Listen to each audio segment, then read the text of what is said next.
In the assembly periods, Joan and her classmates learned still more about various occupations. These assembly periods opened up many new and different occupations. In the past, education was done face-to-face. However, with the rise of the internet and personal devices, technology has changed the landscape of learning and has redefined how people think about education. The goal of education, as defined by Bell Hooks in her book Teaching to Transgress, is practice of freedom. She states that students strive not just for knowledge in books, but knowledge about how to live in the world. Along with the rise of the internet came with the rise of a concept called self-directed learning. The vast amount of knowledge available at our fingertips made self-directed learning more accessible to people. Charlene Dutoy defined self-directed learning in her article Unleashing the Power of Self-Directed Learning as a skill where students must be able to cultivate the skills of inquiry and more decisively to continue obtaining new knowledge effortlessly and skillfully for the rest of their lives.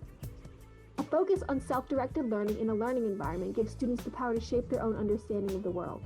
Dutoy goes on to quote Knowles in defining the criteria for self-directed learning. The first step is for individuals to take the initiative, with or without the help of others, in diagnosing their learning needs. Then they formulate learning goals and identify human and material resources for learning. Afterwards, they choose and implement appropriate learning strategies, and finally they evaluate learning outcomes. So, how has the internet shaped the face of self-directed learning? We have already seen the rise of MOOCs, massive online open courses. Many internationally regarded universities have contributed to a catalog of free courses which are accessible to anyone with internet connection. Moreover, social media sites have started to become places of learning as well. Here is John Green discussing his experiences with learning communities found online. You also see young people using the tools and the sort of genres of the internet in order to create places for intellectual engagement instead of the ironic detachment that maybe most of us associate with memes and other internet conventions. You know, got bored, invented calculus, or here's Honey Boo Boo criticizing industrial capitalism. In case you can't see what she says. Yeah.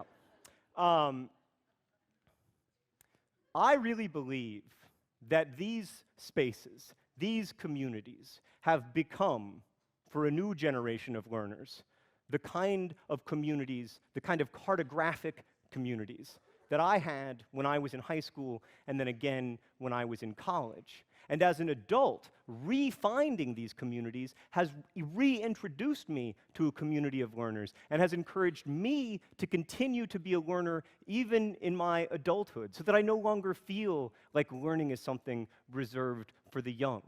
Weihart and Minute Physics introduced me to all kinds of things that I didn't know before.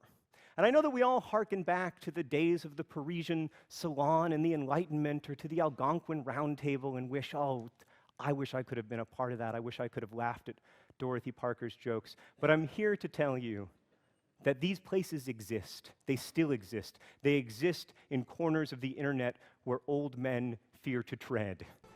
Overall, the internet has expanded the scope of self-directed learning. It has enabled many more people to engage with the world around them in ways they would never have been able to before.